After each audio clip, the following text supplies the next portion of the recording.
Okay, so let's jump right into lesson number 1. The 3 M's. Now this is critical. I want to make sure that you're not just flying through this information or listening while you're doing something else. So take some time and pause it if you have to and write down this information because it's going to be critical. So the 3 M's. First M is your mission. You got it. Come on, why you're not writing it down? Right? Mission. The first M is your mission. And I'm going to tell you each one and then we'll go back and explain them. So you have time to write it. First M is your mission. The second M is your message. And the third M is your method. I'll say it again. The first M is your mission. The second M is your message. And the third M is your method. All right, so let's unpack it. Your mission is the actual cause that you take up for speaking. You know, sometimes I hear people all the time say, they talk about everything. Who do you speak to? I speak to everyone. Impossible. Because the mission is the bullseye. It is the target. It's the goal of why you do what you do. So here's what I want you to do as an exercise to figure out what is the mission for you as a speaker.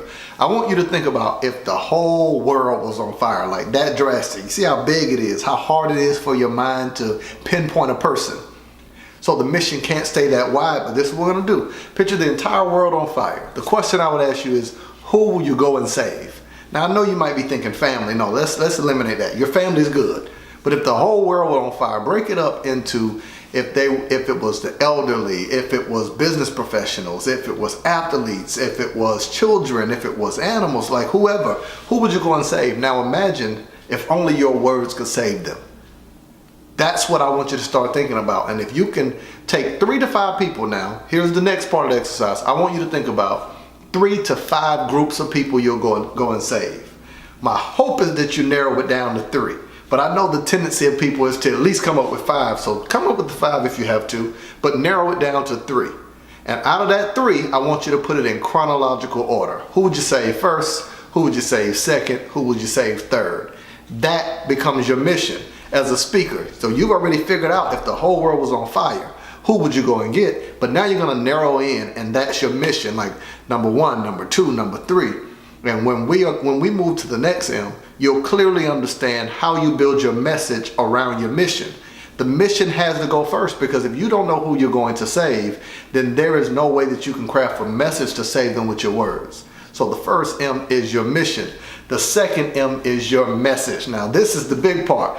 When you're thinking about your message, let's just say, now we're piggybacking each of these. Let's just say if you say your mission was to go in and save kindergartners. But the message that you talk about is how to get scholarship money for college. The message doesn't match the mission. So you're spending your time building out content to people who really can't even relate to you, and you can only be celebrated in the environment that your message can be received.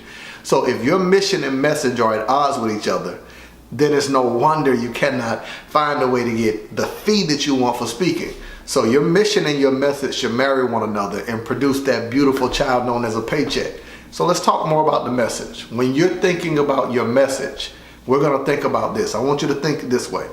Take a moment now. We're going to talk slow so you can write this down. Who do you help? Answer that question. Who do you help? How do you help them? What is the result of your help? So number 1, who do you help? Number 2, how do you help them? Number 3, what is the result of your help? This is how we're going to build your message. We're going to think about who do we help? We're going to think about how do we help them? And we're going to think about what is the result of your help. So when we're thinking of your messaging, your message, I want you to look back through your life and recycle. There is nothing more powerful than your story. So before you start thinking about data and information and all the things you want to quote and how you want to tell, if you're a motivational speaker, if you want to tell people that, like whatever, if you're an inspirational speaker or you're an educational speaker, you're a trainer, I want you to first think about the power of your story. Because here's the reality, 70% of all decision making is done emotionally. Only 30% is intellectual. So if you are trying to move someone to make a decision, it should be done from a place of connecting them emotionally with your story, not necessarily intellectually. So you want it to be about 80-20, sometimes more of storytelling, but the stories are better if they can relate to your life and you tell a principle or you tell a point from the story, okay? So your message, I told you, write it down. Who do you help? how do you help, and what is the result of your help? And be able to clearly figure each one out. Who do you help? Do you help senior citizens? Do you help business professionals? Do you help entrepreneurs? Do you help speakers? Do you help authors? Do you help people who are trying to find their place in the workforce? Do you help people with relationship? That's your message, because who you help determines what you talk about. Okay, so let's dig more into your message. When you were thinking about your message, we told you about recycling elements of your story, but let's also think about with your message what I like to call a signature message. And we'll deal more about a signature message later on, but I'll briefly say this. A part of your signature message has to do with you being able to have a distinguishing factor around your message, that when they get it from you, they can get it from no one else. Like if they're spending their money hiring anyone else, they wasted their money, they have to come and get you because of the message that you deliver. Now, the third M is your method. Now, this is important because you already have the mission. You are thinking through the message. I told you how to do that. But the method is your means of delivery. Like, how do you deliver your message to the people that you have a mission to save or to help? You got to think about, are you going to be humorous? Are you going to deliver it in a humorous way? Are you going to deliver it in an educational package? Are you going to deliver it in a motivational package? Are you going to deliver it in a transformational package? The means of delivery is the method. Like, how do you get the message to them? Is it going to be a scenario like now? I'm teaching you. I'm not as animated as I might be in a room full of people. So this is the means or the method in which I'm delivering the message to you. I'm slowing down. I'm telling you point number one, point number two. I'm giving you exercises.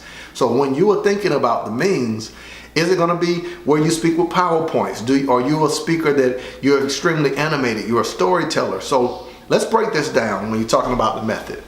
There are countless different types of speakers. Number one, let's think about, and it's not in a chronological order. You can be any one of them, or you can be a mixture of them.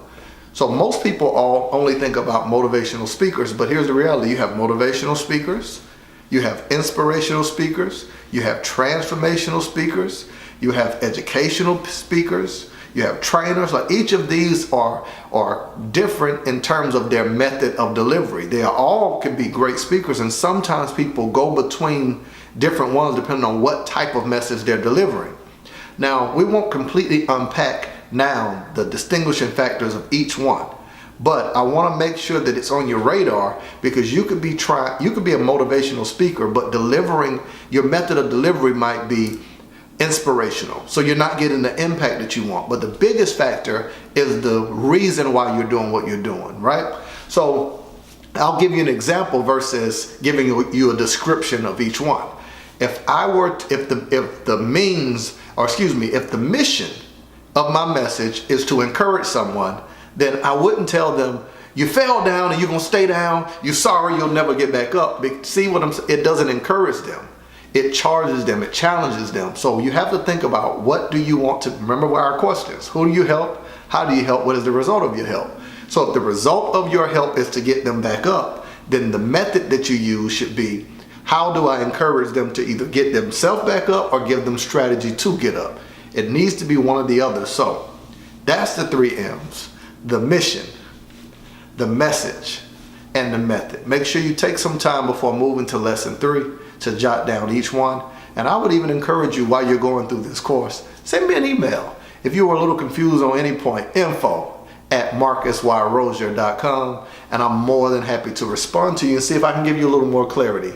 But make sure, before you move on, that you take a little time to unpack the 3 M's, and we'll get started with the next lesson.